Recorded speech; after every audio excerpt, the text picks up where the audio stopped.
Welcome back to our course on church history, and this is lecture number 7. And in this lecture we're going to talk a little bit about the rise of Islam and then about the Crusades. I'm not going to go into a lot of detail about Islam and the Quran or anything like that. We're looking at it very much as one of those events within history that affected the church. And then we'll move on to talk about the Crusades, which were very much a response to the rise of Islam and its geographical progress. And that will pave the way for us in our next lecture to jump ahead about 500 years again and look at the Protestant Reformation.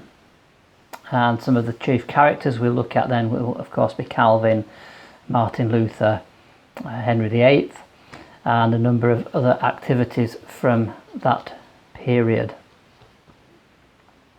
So to begin with, I'm going to just speak very briefly about Mohammed's life and work, and this will be what might be called a Western non-Muslim summary of Mohammed. And then I'm going to read a different version of that life. So Mohammed lived from 570 AD to 632 AD. He was born an Arab in Mecca, which is in modern day Saudi Arabia. At the time, Mecca was a trading centre on caravan routes from Syria to India. And Mecca was also a religious city. In the centre of the city was a building called the Kaaba, meaning cube. It was a cube-shaped building with a flat top, and in the wall of this building was a black stone, probably a meteorite that had fallen from the sky at some point, and which the people had seen as being sent from God. People from all over Arabia would come to visit the Kaaba and kiss the black stone. Mohammed's father, Abdullah, died while Mohammed was in his mother's womb, and his mother died when he was 6, and so he was reared, it's thought, by a grandfather and then an uncle. I've mentioned just there that Mecca was on the caravan route from Syria to India, and Mohammed became a successful caravan conductor, and he grew up disliking idols. In 595 he married a wealthy widow named Khadija, who was 15 years older than him, and they had 7 children while she lived, and in that period he took no other wives. He acquired a reputation for honesty, and he was influenced by both Christians and Jews. Tragically, the Christians he met never seemed to explain to him the gospel Paul preached, and so Mohammed never found a saving faith in Jesus Christ. One missionary to Iran wrote, "There were Jews and Christians in various parts of Arabia at the time, but those who knew the one true God failed to make him known to the heathen. If the followers of Christ had made disciples of the people of Arabia as he commanded them to do, Mohammed would probably have become a Christian and might have rendered a great service to the cause of Christ." He meditated on life and death issues in solitude in the caves and quiet of the desert. By the time he was 40, he claimed that an angel had been sent to him, the angel Gabriel. And this took place approximately 610 AD during the month of Ramadan. And this is seen as the start of Islam, the beginning of Muhammad's call. And the angel told him to preach, and preach he did. He spoke initially of righteousness and the wrath of God. Muhammad saw his religion as a restoration and continuation of the religion of Abraham, and he said that there's only one God, and he denounced the many idols of Mecca. He proclaimed himself to be the last and true and greatest prophet of God. He said that God wanted him to confirm the truth of previous scriptures, the Jewish and Christian ones, but that they were now distorted by the splits and sects of those religions. The Jews failed and corrupted these scriptures, and the Christians failed by worshipping Jesus instead of God alone. As an interesting comment there, that continues to be an issue with people from Islam, that they, if you ask them about the Bible, they're likely to ask you which Bible, because they believe there are so many translations that along the way it's been corrupted, but they fail to recognize that there are various versions of the Quran also. His wife died in 619. She'd always believed Muhammad to be the true prophet. She was his first disciple. Another disciple was his 14-year-old cousin Ali, who later became his son-in-law. Another was Zaid, a slave Muhammad had freed and adopted. In 620, Muhammad's reputed night journey from Mecca to Jerusalem occurred, and then to the seventh heaven. His native city hated him and his message, and he was forced to leave Mecca. His flight or migration from Mecca to Medina, originally called Yathrib, took place on September the 22nd, 622, and it's called a Hirja, Hirja, and about 200 of his followers went with him. In Medina he set up his new religion, and the people there accepted him more readily. At first he tried to be friends with Jews, but they were firm in rejecting him, and he grew to mistrust them, and he expelled many from Medina and had others executed. He declared that there was to be a holy war, a jihad, the need to fight for the faith, and he attacked wealthy caravans from Mecca needing money and resources. He warred with Mecca, and Mecca warred with him. He eventually conquered them in 630, converting many by the sword. The entire population was converted to Islam, and the Kaaba was established as the religious centre of Islam. He remained a military leader as well as a prophet. He had all the idols and images of Kaaba destroyed, except, it is said, one picture of Jesus and Mary. He called people to prayer and exhorted them to be just in their dealings and not to avenge themselves and to give up idolatry. He adopted the black stone into his faith, and to this day pilgrims go to Mecca to kiss the black stone. In total, Muhammad had 12 wives, including 2 slave girls, and like Henry VIII, he wanted a son to succeed him, but none survived. On the 8th of June, 632, Muhammad died in Medina. It was sudden. An intestinal tract disorder seemed to have been the cause, but within 20 years, his new religion had gripped Arabia. Now let me read you a Muslim version. If you just kind of stay with me on this, because it's quite a little lengthy note.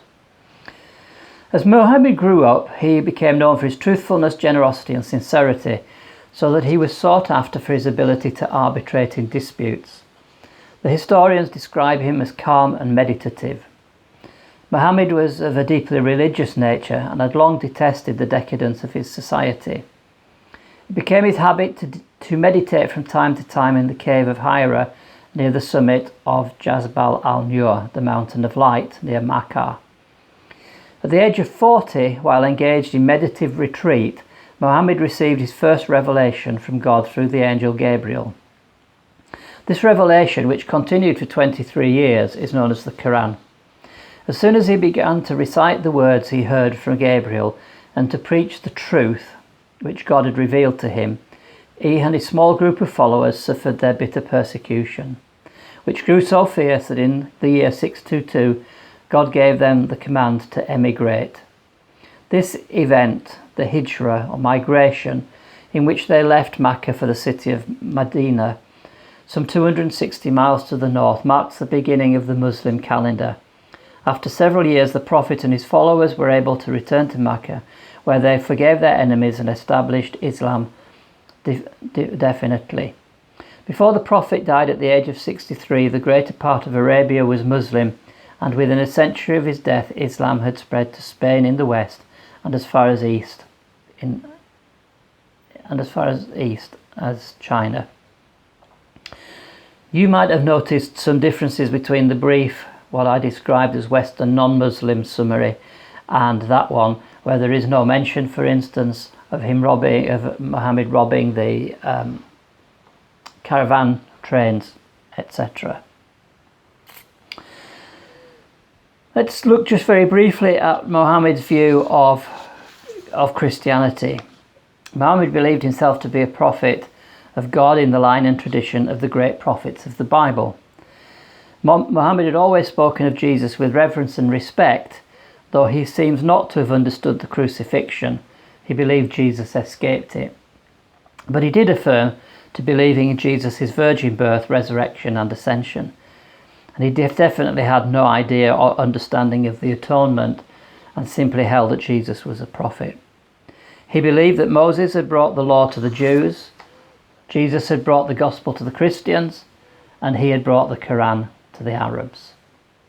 Muhammad respected holy books of the Jews and Christians, and he called the followers of these two faiths the people of the book. He actually encouraged Muslims to show respect for people of these two religions, even if they disagreed with them on certain beliefs. What might have been some of the reasons for Muhammad's success? Excuse me. Some say he was a deeply religious man and God was with him. Some say he began as a deeply religious man and moulded into a shrewd political ruler. Others say he was politically motivated from the start, and some say that he had pathological motives. Some say that he was led by the devil and probably possessed. Whatever his motivation was, by worldly standards, he was very successful. To think for a moment about the spread of Islam. After Muhammad died, his friend and one of his earliest followers, Abu Bakr, succeeded him and became his first caliph or successor or deputy. He reunited certain tribes that wanted to desert Islam now that Muhammad was dead, and by the time of his death, 634, Arabia was won. The spread of Islam was already taking place, and as the years continued to pass, all the Semitic people except the Jews had become followers of Islam. South Babylon fell to the Muslims in 633. Damascus in Syria fell in 635. Jerusalem fell in 637. And upon taking Jerusalem, Omar, the third caliph, ordered the building of the Dome of the Rock, also called the Mosque of Omar. It is the oldest Muslim building outside of Arabia. In 640, the Arab armies entered Egypt and spread along North Africa. In 705, they entered India. In 711, the Arabs even entered Spain. And in 713, an Arab embassy visited the court of China. So Islam had taken over great swathes of Asia, Africa, and Europe. A turning point came in 732. In that year, the Islamic movement was finally stopped in France, where the armies of the Franks under Charles Martel defeated them. They were forced back into Spain and held on to Spain until the 15th century. If France had been lost, it's believed by many historians that nothing would have stopped the Muslims and that Europe would have become Muslim. So that's something of, just very briefly, the background to Muhammad and Islam and its move forward. By the 14th century, it had begun to spread into Turkey, Central Asia, India, China and Central Africa. Our concerns would be particularly around those areas of the Eastern Orthodox churches around sort of the Turkey area and around that area, where they came in and basically pushed back Christianity from those areas, and also brought about the loss of the empire of the East. Now the Eastern Christianity was able to survive, although it was very damaged in the East itself, but it was able to move forward and found itself placed very much in what is now Eastern Europe and up into to Russia. I want to talk now for a little while about the Crusades. A dark point really in Christian history and of the church. And maybe this continues to be one of the reasons of tension between Christians and Muslims, that they've really never forgiven Christians for what happened through the Crusades.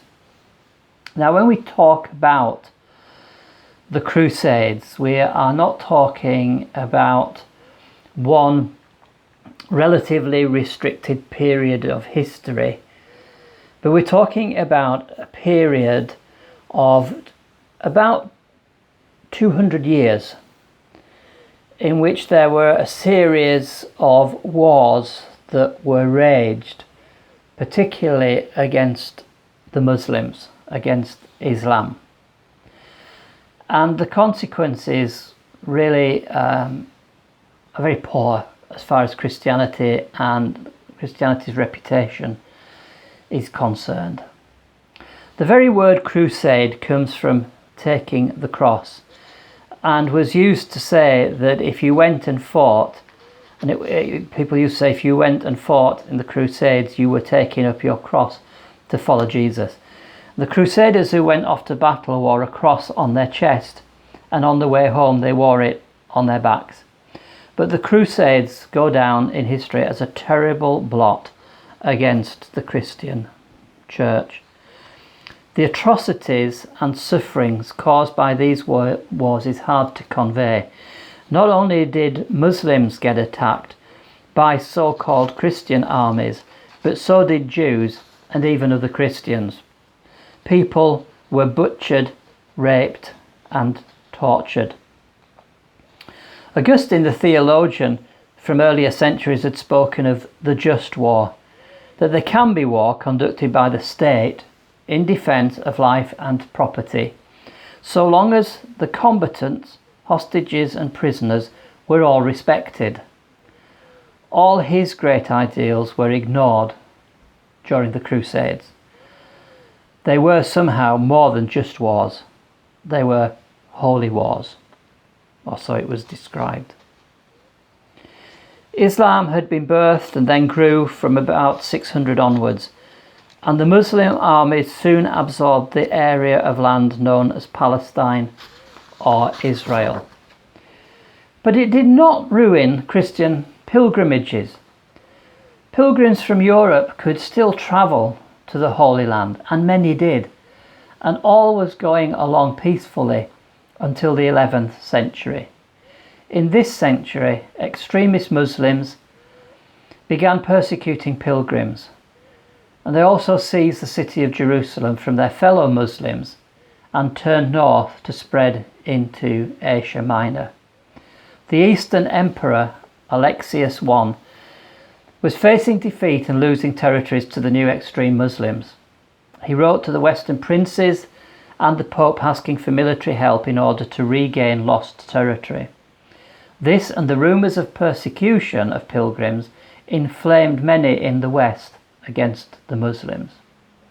And over the next 2 centuries, a number of crusades would occur. If I just turn to my notes for a moment, there were in total 7 crusades. So when we talk about the crusades, we're talking about a period of 200 years and 7 crusades. What the goals were to win the Holy Land back from the Muslims for Christians to control. It was to check the advance of Islam. Thirdly, to ensure the safety of Christian pilgrims in the Holy Land. And fourthly, to help breach the growing gap between the Eastern and Western Christian Church. Some say that this goal was really to see the Roman Latin Church deepen its own influence in the East at the expense of the Eastern Greek Church. A new era of cooperation after the dark ages of barbarianism and fighting between factions. So we're going to look just very briefly at each one of these crusades and their dates and a little bit of the specifics of them and the results. And as I said, we need to be aware of these because they really were a period that we as Christians should not really be all too proud of. So the first crusade. In 1095, Pope Urban II proclaimed the first crusade to regain the Holy Land, and he incited a huge crowd to take up their crosses, which were swords. One historian has called this speech the most influential speech in medieval history. And I'm going to just read an extract from the Pope's words. Quote, "It is the imminent peril threatening you and all the faithful which has brought us hither. From the confines of Jerusalem and from the city of Constantinople, a horrible tale has gone forth. An accursed race, a race utterly alienated from God, has invaded the lands of those Christians and has depopulated them by sword, pillage and fire. They have led away some of the captives of their own country, and others have been killed by cruel tortures. On whom rests the labour of avenging these wrongs and of recovering the territory, if not upon you, you upon whom, above all others, God has confirmed remarkable glory in arms, great bravery and strength to humble the heads of those who resist you. Let the holy sepulchre of our Lord and Saviour, now held by unclean nations, arouse you. Let none of your possessions keep you back, nor anxiety for your family affairs. Enter upon the road to the holy sepulchre, wrest that land from the wicked race, and subject it to yourselves. Jerusalem implores you to come to her aid. Undertake this journey eagerly for the remission of your sins, and be assured of the reward of imperishable glory in the kingdom of heaven." There's a lot one could comment on there, but just notice one of those last phrases, this call to undertake the crusades, undertake this journey eagerly for the remission of your sins. So we're beginning even at this point to see something of what we will talk about later, of indulgences, that somehow it was possible to pay off some sins. And one of the ways to do that became very much to contribute towards the crusades, and if not by going, to make financial contributions towards it. Pope Urban went on to outline in horrific detail the alleged atrocities done by Muslims against Christian men and women and children. Torture, rape and murder were all described in detail, and it incited the crowd to a wild frenzy, and the first crusade was launched.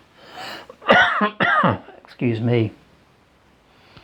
The medieval knights were inspired to go and defend the ravaged damsel in distress of Jerusalem. And the wild crowd initiated the slogan or battle cry of the first crusade: God wills it. Urban preached that good Christians would go to battle, and in so doing they would reap both spiritual and material rewards. If they won their battle, they could keep land that they conquered and make it their own. And he also said that all past sins would be forgiven for those who went. So the First Crusade consisted of feudal nobles from France, parts of Germany, and southern Italy. The nobles brought along those who were under them, peasants, to do much of the fighting, and they stood in contrast to the common, inexperienced armies that sprung up in response to a call from Peter the Hermit. When the different parts of the army fought the Turks, they had different outcomes. The rabble of commoners was easily defeated by the Turks, earning this crusade the title the Peasants' Crusade. However, the professional army of the nobles saw a different outcome. This army was quite successful, and it won back the Holy City for Christendom in 1099, and also won a strip of coastal land, set up a feudal kingdom in its conquered territory, and established it officially on Christmas Day 1100.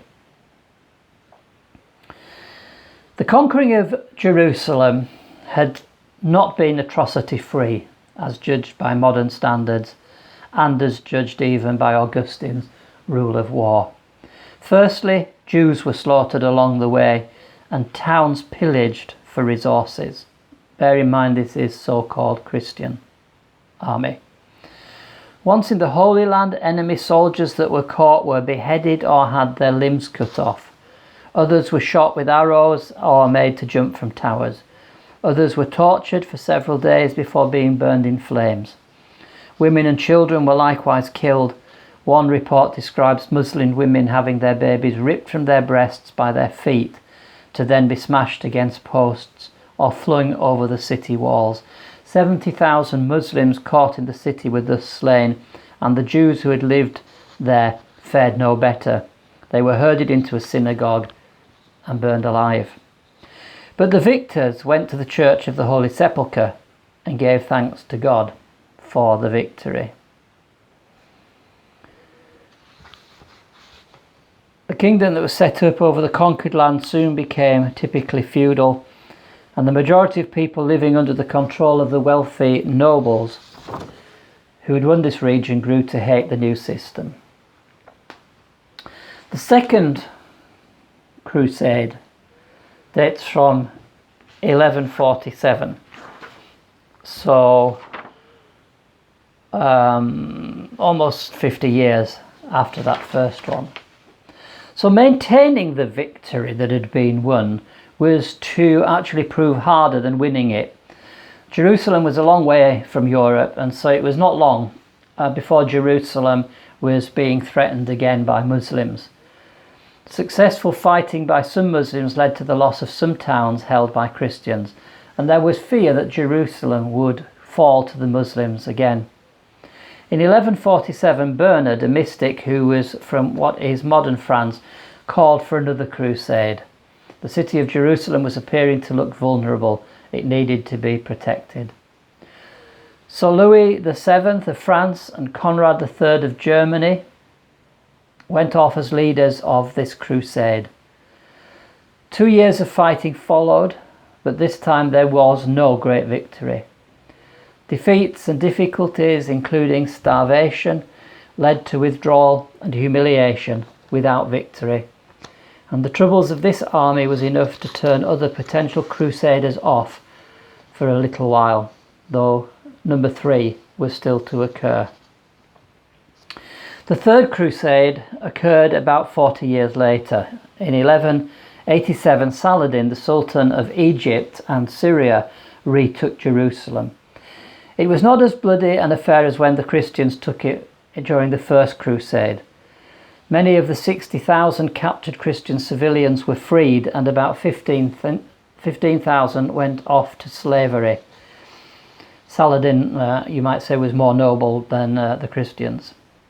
Even the king of the Christian territory, King Guy, and many of his nobles were freed after they promised never to war against Saladin again. Saladin had taken Jerusalem and consecrated the Dome of the Rock to Muslim use. A cry went up in Christian Europe for another crusade. This was in 1189. 3 very famous European leaders took up the cause. Frederick Barbarossa of Germany, Philip Augustus of France, and Richard I, Richard the Lionheart of England. Frederick was 67, years old, and he sadly drowned on the way.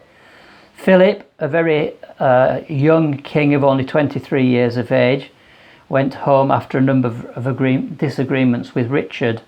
But Richard, who had only recently been crowned King of England and was still in his 30s, stayed to fight. It's not hard to respect Saladin. He was not keen for bloodshed, and he knew that bloodshed leads to bloodshed. Quote, "Blood that is spilt never slumbers." Saladin tried to negotiate a settlement by suggesting that Richard marry his sister and then be given Palestine as a wedding present. This was rejected, and fighting did take place. Again, excuse me. And fighting went back and forth with this. Finally, a 3-year truce was agreed upon, and free access to Jerusalem for Christians, pilgrims, was guaranteed. This was not really a great victory. It would not have been agreed to by Saladin from the start, but then the Crusaders wanted to reconquer the whole land for Christendom. When Richard departed the shores of Palestine, he left a warning to Saladin: "I'll be back in 3 years to take Jerusalem." So again, not a very great outcome. The Fourth Crusade, Innocent III became Pope in 1198, and he called for a new crusade, but it was a total fiasco. It began in 1202, and this group of mercenaries never even got to Jerusalem. They ran into trouble trying to pay shipping costs to Venetians to get them over the sea. The Venetians were making a good profit on this crusade. At the urging of the merchant Dandolo, the Crusaders turned to Zara, a Christian town on the Adriatic coast and competitor of Venice, and attacked it. They sacked the city. Pope Innocent was so angry that he excommunicated all who went on the venture, though some Crusaders refused to play any part in it. The Crusaders were not finished, however, and they turned their eyes to Constantinople. They attacked and plundered that great Christian city in 1204 in order to pay their debt to Dandolo in Venice. They even attacked the church there. Not one Muslim died, but Christians did. They were about setting up a Latin empire there to replace the Greek empire that was ruling, and they decided not to bother going to Jerusalem at all. The Pope was at first appalled and furious, but that was then politically smart enough to see the advantage in what had happened. So he appointed a Western Archbishop for Constantinople who would serve his and the West's interests. The Latin Empire in Constantinople lasted until 1261, when it reverted back to the Greek Empire. But this whole messy affair only widened the gap between the East and the West of the Christian world, and the East never received from the sacking of Constantinople by the Crusaders. The next crusade is referred to as the Children's Crusade. Of all the crusades, this one was the most foolish and wasteful. It's called the Children's Crusade. In 1212, thousands of children were sent on a crusade. A 12-year-old French farm boy, Stephen of Cloyes, insisted that Christ had appeared to him while he was tending his sheep, and had instructed him to organise a children's crusade to take the Holy Land, and between 20,000 and 30,000 children followed him. Many died on the way as they travelled through France and Germany, and when the remainder got to the Italian coast, they embarked on hired boats to go to the Holy Land. But they had been hoodwinked, however, as the owner of the boats were slave traders. They got to Alexandria in Egypt, where they were betrayed and sold into slavery. Another 20,000 children who came down from Germany in the same way, following the German youth known as Nicholas, and they got no further than Italy. It had been a terrible journey. Hunger, wolves, thieves, sickness all took their toll. And the ones that got to Italy were not able to secure any vessels to take them over the sea. The Pope had issued a gentle plea to them to go home. Some straggled back home, many died on the journey, and some stayed in Italy, finding employment there.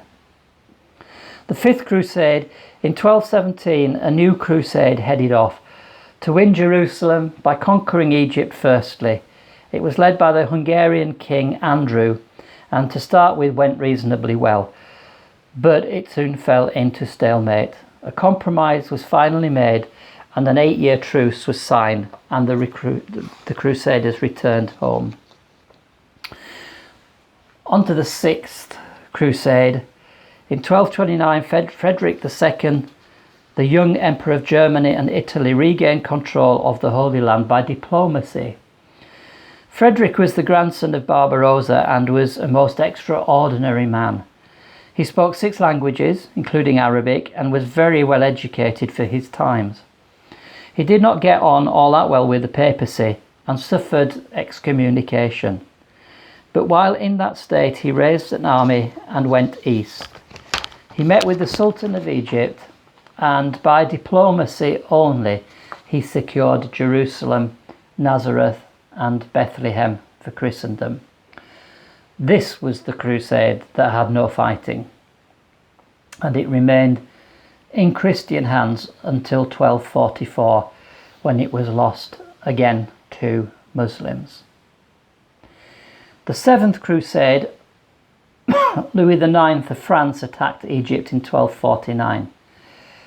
He was captured by the Egyptians and had to pay a huge ransom to be released. He got back home and organised himself to keep up the fight. And he went back in 1267 but died from dysentery at Carthage in 1270. Edward of England, a prince but later to be Edward I, had followed him in his crusade dream, and Edward went off to Acre but had no lasting victory before returning home to accept the crown of England. In 1291, the forces of Islam took Acre, the last Christian stronghold in the Holy Land. 60,000 Christians were massacred or taken as slaves. But the Crusades were over. This sort of event will raise all kinds of questions for us about how we enter into these situations. And with all of those deaths, not only of followers of Islam, but of Jews and Christians as well, it was a horrendously terrible time, 200 years, a horribly terrible time, and one that we should regret, really. We can't wipe it from history, as a lot of modern people like to do with historical events. We can't wipe it from history, but we can have a different attitude in these days. But what were some of the results of the Crusades? The goals of the original Crusades, which was to take back land, nations, in particular Jerusalem, from Islam, had not been achieved, but there were many other effects on the medieval world of the day. I'll run through some of them, the results that had impact on trade, industry and culture. Trade between Europe and Asia Minor was stimulated significantly by the Crusades, and so economic development proceeded. The shipping industry in Italy needed to move troops and produce, so that shipping industry was stimulated. Glassmaking techniques improved as the skills of the Muslims in this area were copied. This impacted later Gothic churches, stained glass constructions, and Venetian glass techniques were really copied from the Muslims. European soldiers learned new skills and strategies from their Muslim opponents. Sugar and cotton and other common articles today first came to the attention of Europeans through the Crusades. Silkworms were cultivated for the cotton, and beautiful fabrics were made in Europe. Farmers planted apricot trees from Damascus and sugar cane from Tripoli. Cinnamon, cloves, nutmeg gave spices to European cooking. Glass mirrors came into use instead of polished metal discs, and steam baths became popular amongst European men. Secondly, there were benefits for architecture. The Europeans saw and liked houses with large windows, not just slits, Persian carpets, wall hangings and furniture inlaid with mother of pearl. Medical tips were learned from the Muslims. Agreeable medicines made of rose jam and spiced cream were much more appealing than medicines made out of cat's grease and stewed slugs, for example. Education, medieval learning was also stimulated as people came into contact with different ways of doing things.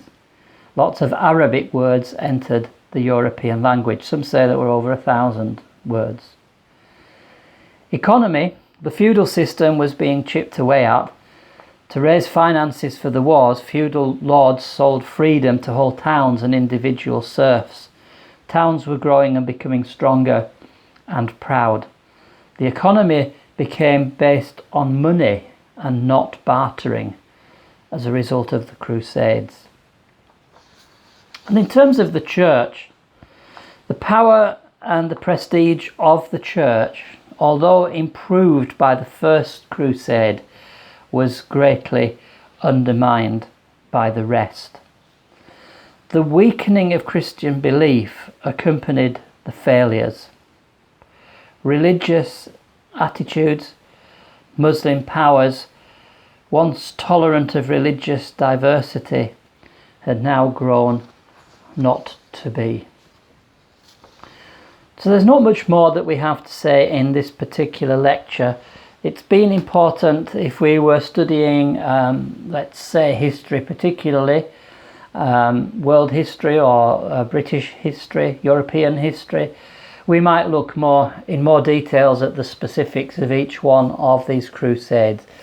But as I said earlier, it was important for us to touch on the crusades in this course, because they are a part of our church history. Not the best part, to say the least, but they were a part of our history. And hopefully, as Christians look back over those sorts of things, we would have a different approach. And of course, we live in a different age altogether.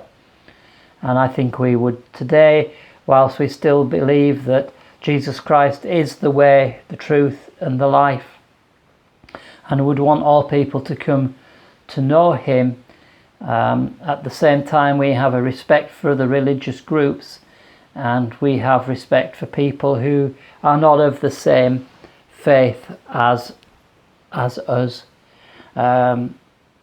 I was recently at a conference, and as my wife and I were entering every day, we got to know a member of the staff from the conference centre, and who was very clearly, one could tell by his hairstyle and his beard style, was obviously Islamic, and his name was Mohammed. But every morning, although he was being paid to do his job, he was in a sense serving the people who were coming to the conference. And every morning, my wife and I would stop and have a conversation with this young man and just be friendly towards him. Many other people might have walked past. But this is just by way of a personal illustration, the kind of attitude that we can have to people of other races. Today, I'm sure there are not many of us listening to this and watching this video who would not buy things from a shop that is run by Muslims. We wouldn't avoid them just because of that. So we have that respect for humanity, and ought to have, I think, great regrets because of what happened to not only Muslims and not only Jews, but Christians as well, because of the Crusades. So next time we're going to leap forward again to what is the mid to late 1500s, the 16th century, and begin to think about the 16th century Reformation.